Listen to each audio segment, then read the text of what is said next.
So much for Caligula as emperor. We must now tell of his career as a monster.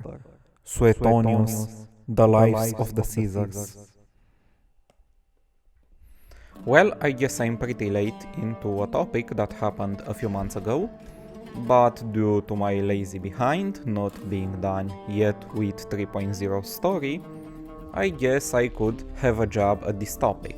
So compared to my usual format, regarding the real world, historical and mythological background behind some of the elements in the lore of Wuthering Waves, today's subject requires more than 1 or 2 minutes of discussion. For a non-playable NPC that was only present in 2 chapters, Avidius left quite an impact from a lore point of view due to the implications given in version 2.7, so the short video format will not do enough justice for this character. Avidius is based on 2 figures in Roman history, Avidius Cassius, a Roman general from the 2nd century AD, and Emperor Caligula, of which the Mad King Caligula is based on.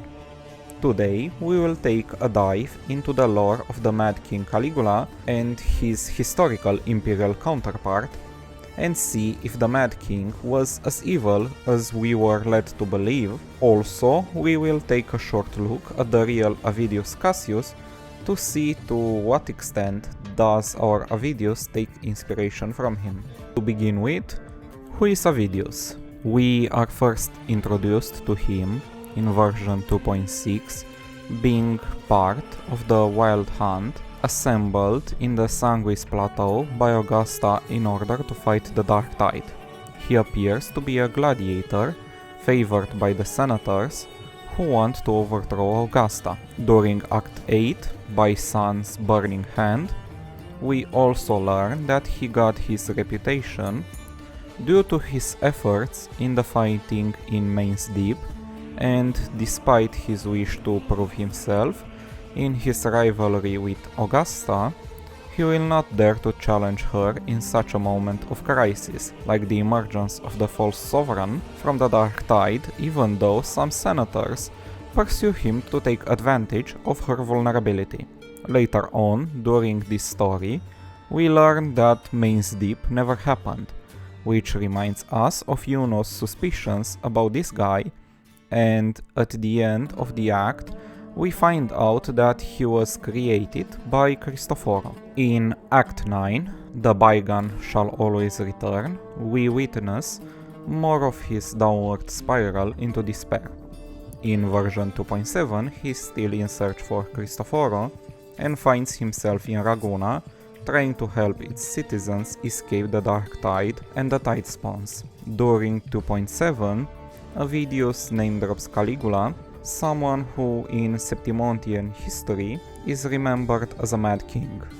Later on, when he touches the civilization capsule, his mind is flooded with memories of Renacita's history, and he sees the face of the Mad King Caligula, and what would you know, he looks exactly like him. Some time passes, and after Rover and Galbrena defeat him, we learn that Cristoforo, in order to create Avidius, used as a basis the history of Caligula and possibly the Dark Tide to bring him into existence.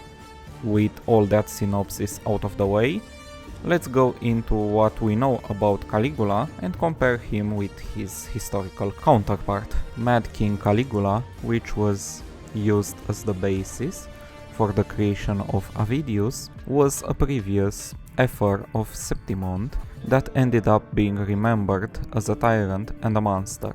According to Avidius, he was notorious for his cruelty that defied reason. Also, we learn that some of the worst calamities related to the Dark Tide began with him. He seemed, from this description, to be very adept at controlling the Dark Tide, and after a while, the people rose against him and overthrew him. Later on, when Avidius turns into Caligula, we see a very curious line in which Caligula believes himself to be perhaps somewhat divine. But who can truly know the might fate. That is why I will become it. I will wear its face. That foolish divine mask no mortal can comprehend. With that out of the way, let's take a look at Emperor Caligula.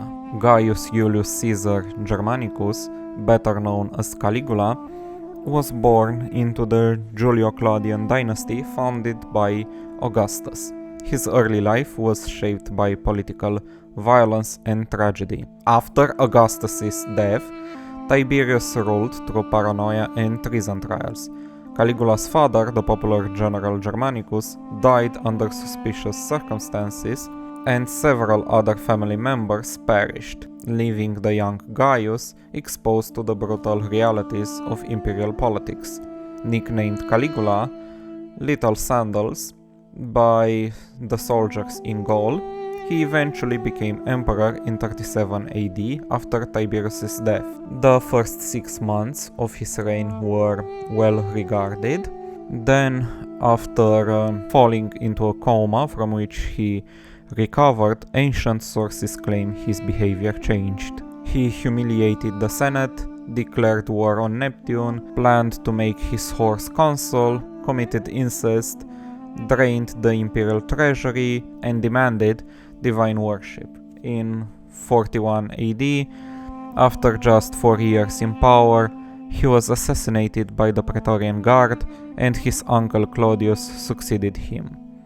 But much of what we know about Caligula comes from senatorial historians like Suetonius and Cassius Dio, who had every reason to resent an emperor who openly humiliated and sidelined the Senate. Other writers like Flavius Josephus and Philo of Alexandria present a more restrained image, though they confirm his obsession with divine status.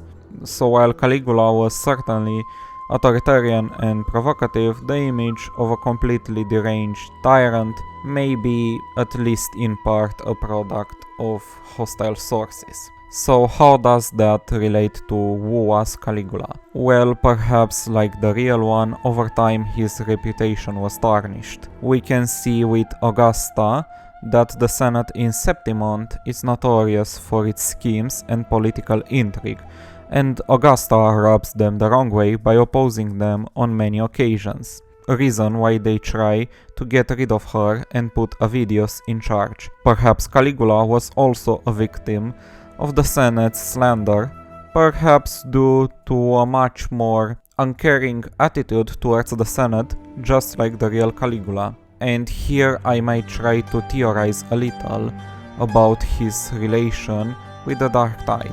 Perhaps Caligula, during one of the hunts, fell victim to the Dark Tide, putting him in a critical state.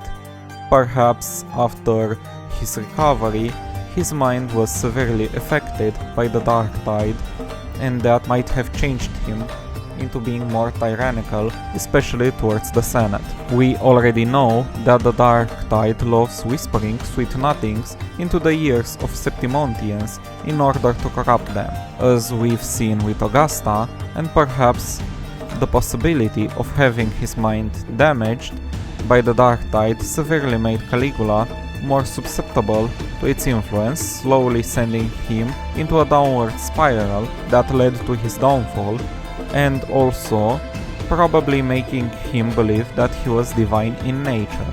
We also need to remember that the only information about Caligula comes from Avidius himself and Galbrena, which mentions that Leviathan shoved memories about Caligula into Avidius, probably to make him susceptible to the Dark Tide.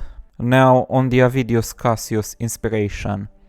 Avidius Cassius was a Roman general in the 2nd century AD, which led the campaign against the Parthians alongside Emperor Lucius Verus, and was a well-regarded commander and close friend of the co-emperors Marcus Aurelius and Verus. He was a descendant of the Julio-Claudian dynasty established by Augustus and from which Caligula hailed, which was no longer in power for over a century. Avidius was a well-regarded general during the time which led to his demise in the end.